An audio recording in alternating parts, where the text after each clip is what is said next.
Allah jarama on jarama min Siré Ba goni ɗo ke IT 4 ko min ndemi komin ndemi ko Allah nelaɗo muɗum e ballal SAED ko kañumen walla men yomin gar men ndema heddi ko wadɓe kadi joguiɓe financement guese ɗe wonko ɓe mbaɗi hen kono guese ɗe won hen ko caɗele min dañi hen kono ɗum foof e wonde komin SAED kañum susna men yomin gar men ndema min ndemi ko mawɗum taw ko Allah momin hande momin kirti kadi en wawi wonde diwan o fof hirto hen neɗɗo wawa remde wi ko kañum tan ñamata ko aduna fof ñamata wona minen tan kadi kala duuɓi jeeɗaɗi hawrite hen ma ñaam hen ene wayni ko joni min puɗɗi wadde batonos o Sile Hawli kañum addi min batos pour en walla min soñde ganden noon minen min ngala batos minen amin ñaago kadi ballal laamu walla min e batos laamu ngu ne kañum dari hokkamin ballal pour yo ɗo financement o yo yettamin ɗum noon noon minen ne min jettata Allah min jettata SAED noon kañum woni nenamen woni baba men kala komin mbawi wadde e aduna kala komin mbawi wadde e aduna minen ko SAED min goytto SAED ne en berni amen fodde no neɗɗo foti darnirade ɗum saabu minen kamɓe min mbiyata baba baadi noon ko kamɓe min mbiyata baba kamɓe woni nemminoɓe amen ko kamɓe woni jogui guura amen minen ne komin dari kala ko jiiɗa ko wadde volonté kala ko SAED wi amen yomin mbaɗ komin waɗon somi wi amen doppi komin woppoɗo heddi noon gueɗal woni gueɗal ko an tan daranto hoore ma ha mbawa wadde ɗum il faut aduna foof kadi daro waɗa rema on jii caɗele maaro hikka ala fof ko caɗele ɗe dañaka waɗi ɗum ken ndemani ɗum noon noon jooɗade en ndemani ɗum kam waɗa ko bari nafata meɗen nafa tan ko joom lewru kono ndema kam nafata ɗum saabu enen foof enen gandi hikka sa yi maaro ko ne yaare ha heeɓoy muudo temedere e quelque ken ndemani ɗum noon noon minen mi woni président o ɓe jogui ɗo yeti secrétaire ɓe jogui ɗo yeti kadi oɗo wiye ni ko trésorier am nanɗo yeti yante wa SAED kañum ni nanɗo yeti minen foof min o kadi edi foof sociétaire o ceɗɗe amen o yante jon e wa SAED gonɗo mawɗo gonɗo dow ko ɓe min eddoto yettude saabu ko woni ɗum kala ko tinna men kamɓe jeeya hen en mbiya min yomin ndem min jogorno remde bam ko 25 hectares min ndemi 50 minen hay ɗodde wotere min gaccani iti amen foof min ndemi kono ko wakkilade tan e andude kadi yimɓeɓe gurdam ɗam gurɗam ko ɗum woni waɗi amen remde ɗum ɗon neta laamu ngu ne amin jetta ɗum no feewi saabu laamu bonata ko batul mum tan bonata amin gandi laamu foof naatu ko moƴƴat tan yiite hen kala ko min ɗumin gandan noon minen kam wonko min manka machine aji ɗum nenne min gawi ko wartuno SAED kono noon minen ne ɗum wawi yettade fof kadi yo yette toon saabu ko SAED ne kañum nawata tan komin kayali ko kañum haala hen walla amen ɗum noon noon Diop woni joguiɗo secteur o e jonno ko ɓe keede amen keɗɗe ma noon soko darama tiiɗi tan ko ɓen mbaɗi ɓen ken jaɓɓi kala komin mbawi dañde ɗo ko ɓe kam woni sababu yomin dañ heddi won guure kewɗe nanɗo yeti ko celi nannode kono yooɓe bakkile Allah eɓe tinno eɓe naata eɓe ndema eɓe ƴeewa beelma saƴede leydi ndi beelma iw rendement min puɗɗino manda guese ɗe komin puɗɗi ko ene wayno rendement o taw ko Allah amin ɗamini hen komin ɗamnani ko bomin dañi hen saabu hande so machine wawi nadde 40 wawi dañde hen looɗ ɗiɗi min mbiyata ko rendement dañama machine ngaji dañi hen looɗ ɗiɗi min mbiyata ko rendement dañama ɗum noon noon tinne onon ne hedduɓe tinne mbaɗe feere ndemen kenen tan guurata koye meɗen enen tan guurata koye meɗen so ndemani haydara yahata ballal Allah ballal SAED noon ɗum foof enen ne jetten Allah jetten SAED jetten Allah jetten SAED guila ɗum kadi wajiɓe aroɓe ɗo kañum men film anani badden e mabɓe kamɓe ne tinnima yoɓe yo Allah won balla sabu ko ɗum ɗo fof yiiɗa ha wawa hollude tan ayo o yuppino on premier nde joni o wonko yuppitino on deuxiéme nde ɗum noon noon o nenne min mbima ko yo mbaɗ feet naton ndemen mbawen dañde ko cohluɗen ko gurnen ɓesguji men ɗi hay goto wallata neɗɗo ko kañum tan wallata on eyyi ɗum noon woni ko jinnomi haal hande min jetti Allah min jetti laamu ndu min jetti kadi darniɓeɓe e aroɓe ƴeewo jogo filmuji garen aɗa andi neɗɗo so remani jiggoto neɗɗo sa remani tan a jiggoto so yi yimɓe garen mbaɗa lappaƴaro waɗi ɗum ka remani heeɓe nanɗo ɗoyri mbaɗa lappaƴaro heeɓe nanɗo ɗoyri kañumen gara hay huuɗo ko bon wodani so men ndimini fof hay jooɗi men tambata ɗum noon noon nafata men tan ndemen ɗum tan woni ɓuuri ko reɓɓiɗi ndemen. D'accord, moi c'est Haroun Diallo, je suis le trésorier de cette GIE IT4 ici à Donnaï Tareil. Bon, nous remercions le bon Dieu de nous avoir prêté la force de pouvoir labourer cette terre Donnaï.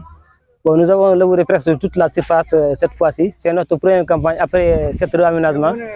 Nous remercions encore l'équipe de Saïd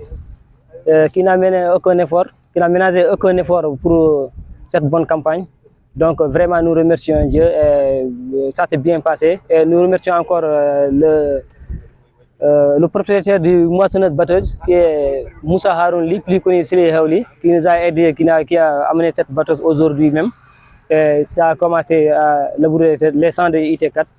Et vraiment tout se passe bien pour le moment. Au début de la campagne, nous avons eu beaucoup de difficultés. Bon, ça c'est normal d'avoir des difficultés puisque c'est notre première campagne après cet réaménagement. Les problèmes sont différents. Bon, il y a beaucoup de problèmes. Il y a le problème de motopompe. Nous avons eu beaucoup de problèmes de motopompe, mais heureusement que l'apport du SAED qui nous a offert une machine, une motopompe et les autres problèmes encore sont les problèmes des canaux. Les canalisations ne sont pas bonnes aussi parce que nous avons eu beaucoup de difficultés là-bas. Donc j'espère encore que ça sera encore aussi là pour nous aider encore à bien rétablir les canalisations, Inch'Allah Rabbi. Voilà, c'était ça. Il y a d'autres choses encore. C'est que heureusement que Moussa Haroun aujourd'hui il est là, à part ça. Ok, j'appelle aussi aux autres populations telles que les Mboïwa ou bien les Diatarois d'avoir le courage de labourer leur champ parce que ce n'est pas tellement ou bien difficile de le faire. Il fallait le faire comme nous. On a pris un grand risque, mais heureusement que Saïd est là et nous avons eu le courage de continuer avec force sur cette campagne-là. Voilà, bon, il faudra labourer. Vous avez vu qu'aujourd'hui au Sénégal, nous avons eu beaucoup de problèmes en matière de nourriture, surtout sur le riz. Donc il faudra qu'ici au département de Podor, plus particulièrement dans la commune de Guédé, qu'on laboure beaucoup de champs, qu'on laboure nos champs. C'est notre force. Voilà. Voilà, alhamdoulilah Rabbil Alamin. Milk Haroun Diallo Mbirem, je suis le trésorier de IT4, de Donnaï. Bon, alhamdoulilah Rabbil Alamin, Alan fait surtout handi encore no Moussa Haroun li addoen oɗo moissonneuse batteuse en walli yimɓe lappere parce que en muusi wiide en soñiri sartu en muusi encore heede wiide en ƴetta en waɗa hen ko ganduɗen ko woni bargal e lappoɓe en lappa ƴettata ko temps te heede eɗen gone Allah ndungu. Donc heureusement no faabi yimɓe alhamdoulillahi rabbil alamin wona ko ɗum mo IT4 vraiment ɓe tinni min fewi tawi ko Allah ko tinnare won ɗon ko wiide ƴetta oɗo surface fof no 10 heures no après rem ɗum ko tinnare te andude encore heede caɗele nguuru caɗele ndema ene joga eɓe joguima courage remde fof oɗo surface o foof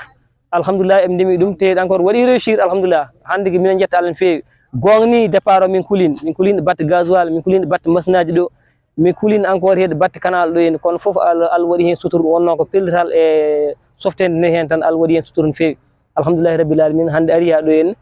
enen jetta Allah enen ñaago Allah hitande Allah rokkat men doole gongol ari mbaɗa ko wayni wona ko ɗum ko guuri cariɗe ɗe wayno Mboyen Diataren e Guédén wotoɓe jogo kulhuli wiide eɓe ndemata comme no Donnayi waɗi ni ala yeɓe ndem yo surface yeɓe ndem guesa mabɓe ɗe par ce que ndema hande ko kañum jogui men kañum jogui hande Podor ha tengti e diwan gueɗe so tawi en ndemani ala ko gonɗen haydara donc aɗa sago yimɓe pelliti yimɓe ndem so tawi en ndemi sayata nan ɗo en kulani meɓe ngar e mbawa yiide men enen ndem enen loro tawi eɓe jittaki wadde noon jogɗen soften enen foof pelliten ndemen no mbawen riwde e heege e nder falde Podor nde inchallahu rabbi. Assalamu alaikum bandiraɓe, calminama mi salmini ko ina mo yettode mum ɗo ko Baydy Diallo wiyete vice président ITK Donnay. mi yetti Allah, mi yetti jibnaɓe, mi yetti kadi wa SAED woni dendagal SAED fof ne didorno min mbatta par une so en mbaɗi par une ma woɓe ni goppi e jeehini campagne ceeɗu min mbaɗi campagne min deni rendement 5 min deni 50 hectares min deni surface o fof min deni hallaɓe machallah. mais hande noon min gari ɗo départ ni campagne o kam muusini campagne o muusini feewi tawi gal kono noon ko en jetta Allah wonno ko SAED darimi hen suusni kam en rokki kam e cuusal e coftede hande amin ɗo so jii marni ɗo joowi il faut ko peltane e cuusal e softenami wonɗo hen yimɓe tinni mbaɗi hen guila kanaluji jigno caɗele seeɗa kono haydara kam muusini tawi gal o porlen kanada min jigno seeɗa kam kulol kono alhamdulillah rabbil alamin gardi hen haɗo hen kono noon kamne SAED kalne mbawa wullidane coftede doole yeɓe mbaɗ emin jettam no feewi noon en darni mabɓe par ce que kala probléme gonɗo e campagne o komin daari min noddima tan kala koɓe gaari kam ne mbaɗa hen ne poti ni wadde tawi peeje eɓe guetta tawi ko fof waɗede eɓe mbaɗa falno fonno yaarude kadi ɓe tottami hen haqqe mum hol ni fonno yaarude ɗum noon min jetti Allah, min jetti kamɓe délégation SAED woni Matar en jonne kam fof min jetti darnoɓe ITK campagne o no hulɓini noon tawi ko Allah kono eɓe daari cuusnamen hamin mbaɗi ande campagne eɓe daari ande cuusnamen hamin mbaɗi campagne ɗum waɗi hande mbe sikki hamin kulin hande eɓe jogui weltare par ce que darade guesa mum ha coña jiiya machine woni jiiya maaro joowi jiiya kadi nelaɓe SAED fof garɗo en ƴewma kadi wadde ɗum ko yettude Allah machallah. darnoɓe feewi mi jettimi mi feewi yoɓe ɓeydi hen tinnare kam ne ɓeyde kadi waddam hen courage kadi min mbawa kadi yaade par ce que kamɓe tan gonnamen ɗo yeeɗi kala komin ndero min ndema kamɓe gonnamen ɗo yeeɗi so ɓe gadduni kulol tan min jahata kono ɓe gaddi cuusal e tawi kadi minen ɓuuri suusi kadi minen fof min dendi min mbaɗi hande alhamdulillah rabbil alamin campagne ni ari hayɓi ɗo yeeɗi ɗum ko yettude Allah machallah. kala hulano hen kam fof Allah ittini kam en ɗum hande kam min ngala kulol min jogui cuusol affaire o kam ko neɗɗo kam a feltat tan sa felti noon sa filtat ɓona suusata par ce que minen jahane campagne o ɗo yeeɗi waɗi ala min jaa etten seeɗa ala waɗi etten seeɗa min gari min pellit ƴettude risque o foof ɗum waɗi kamɓe cuuɗ min ndemanɓe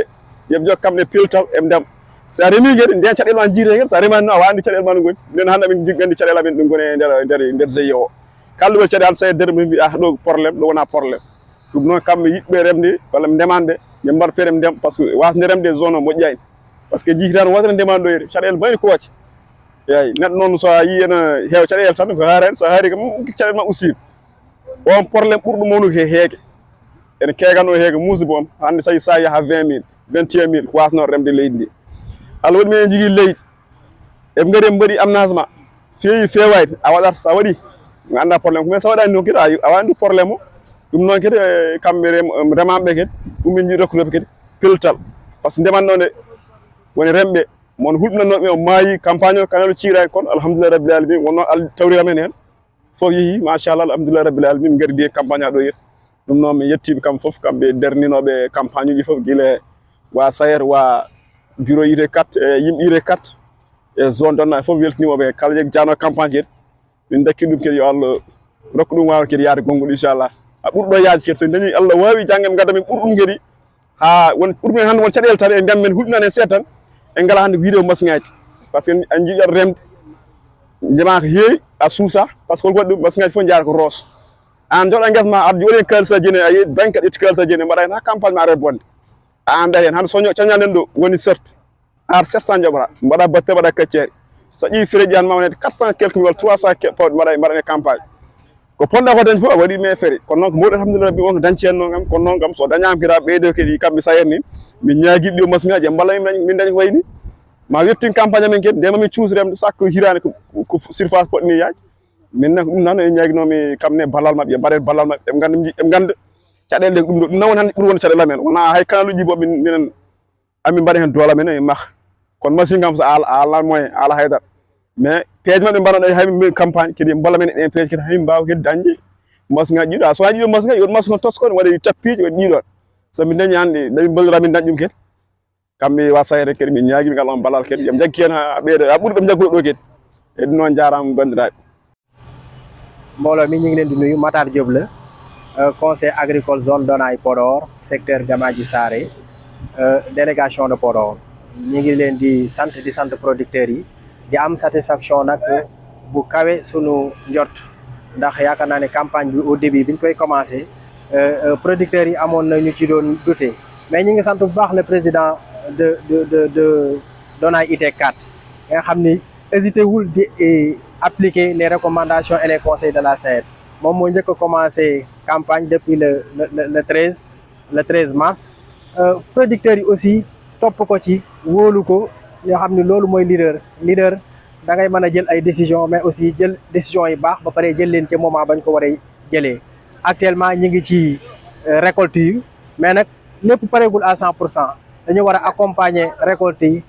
fexe réduire le maximum possible temps de récolte bi nga xam ni perte yi ak taw bi nga xam ne mi ngi ñëw ñu nekk ci nawet ñu gën ko wàññi lu mu gën a néewee kon yaakaar naa ni ñun dañuy accompagner la SAED jël les données pour pouvoir def saytu yi nga xam ne mën nañ koo def pour yeneen ñi nga xam ne ñu ngi nekk campagne yenn rëq-rëq yi ñu mën leen ci conseiller ñu mën a réussir seen campagne comme ñi ko ñi réussir ñi ngi sant le projet PREPIV di féliciter aussi le coordonnateur monsieur Abou Sall nga xam ni du tayiwul dara ci accompagner baykat yi ak lu mu mën a laaj donc ñi ngi leen di gërëm di leen jaajëfal di woo baykat yëpp nag ñu wax ni bay ànd na ak ay doute bay ànd na ak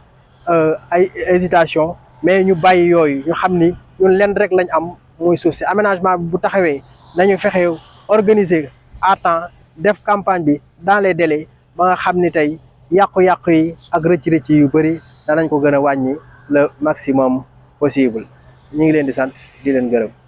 Bonjour, c'est Matar Diop, conseil agricole de la zone de Donay Podor, secteur Gamaji Saré, délégation de Podor. Nous sommes ici au niveau du GIE Donay IT4, donc un des périmètres donc, qui a été réhabilité par le projet PREPIV, donc qui est à sa première mise en valeur.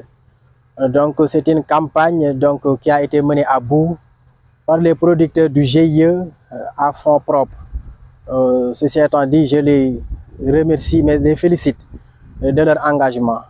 Féliciter également le président du GIE, donc, qui a su donc,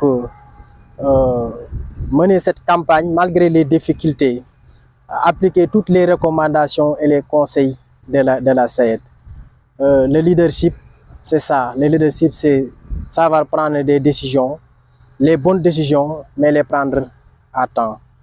Je remercie également l'Union de Donay, les autres GIE qui ont su donc aller en campagne cette période de congestion chaude.